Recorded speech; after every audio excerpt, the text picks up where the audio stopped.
গরম ভাত হোক বা রুটি, এই সিম্পল খাবারটি আমার মনে হয় বাঙালিদের সকলেরই ভারী পছন্দের। ঢ্যাঁড়স পোস্ত। এই ঢ্যাঁড়স পোস্ত বানানো যেমন সহজ, খেতে তো অত্যন্ত সুস্বাদু। আর বানাতে সময় লাগে ম্যাক্সিমাম 5 থেকে 7 মিনিট, হয়তো বা 10 মিনিট। এখানে আমি নিয়েছি 300 গ্রাম পরিমাণে ঢ্যাঁড়স। এখন বাজারে তো প্রচুর পরিমাণে ঢ্যাঁড়স পাওয়া যাচ্ছে, আর ঢ্যাঁড়স দিয়ে ঢ্যাঁড়স পোস্ত খেতে কারই না ভালো লাগে। লম্বা লম্বা করে কেটে নিলাম, তবে কাটার আগে খুব ভালো করে ধুয়ে নিয়েছি।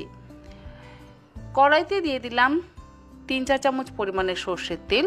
তেল গরম হয়ে গেলে 1/2 চা চামচ কালো জিরে আর 2টো চেরা কাঁচা লঙ্কা ফোড়ন দিয়ে কেটে রাখা ঢ্যাঁড়সগুলো দিয়ে দিলাম।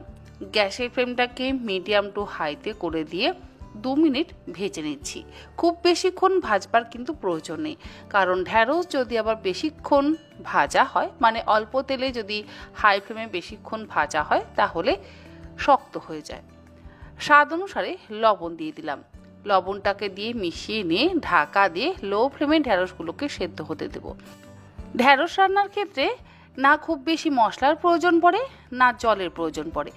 জল আমার মনে হয় একেবারেই না দিলে ভালো হয়।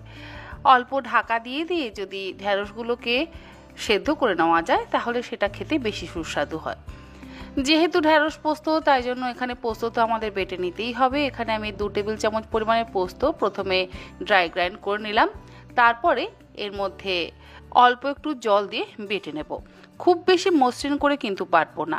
আর যেহেতু ঢ্যাঁড়সের মধ্যে আমি আগে থেকে লবণ ব্যবহার করেছি, তাই আর পোস্ত বাটবার সময় কিন্তু লবণের ব্যবহার করলাম না। কাঁচা লঙ্কাও দিলাম না, কারণ ফোড়নে আমরা কাঁচা লঙ্কা দিয়েছি। তবে আপনারা যদি ঝাল একটু বেশি খেতে চান, সেক্ষেত্রে কাঁচা লঙ্কার ব্যবহার অবশ্যই করতে পারেন পোস্ত বাটার সময়।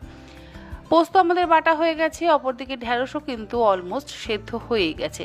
আপনারা যারা ঢ্যাঁড়স রান্না করেন আর ঢ্যাঁড়স পোস্ত বা ঢ্যাঁড়সের ঝাল, বিশেষ করে সর্ষে বাটা দিয়ে যদি ঢ্যাঁড়সের ঝাল বা দই ভিন্ডি এগুলো করা হয়, দেখবেন সময় খুব কম লাগে। আর সত্যি বলতে রান্নাও এত সুস্বাদু হয়।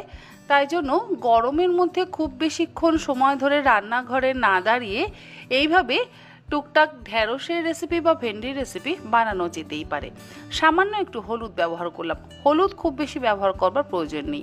ওই যে বললাম না, যে ঢ্যাঁড়স রান্নার ক্ষেত্রে না জলের প্রয়োজন পড়ে, না খুব বেশি মশলার প্রয়োজন পড়ে। অল্প তেল মশলা দিয়ে কিন্তু সুস্বাদু ঢ্যাঁড়সের নানান রকম রেসিপি বানানো যায়।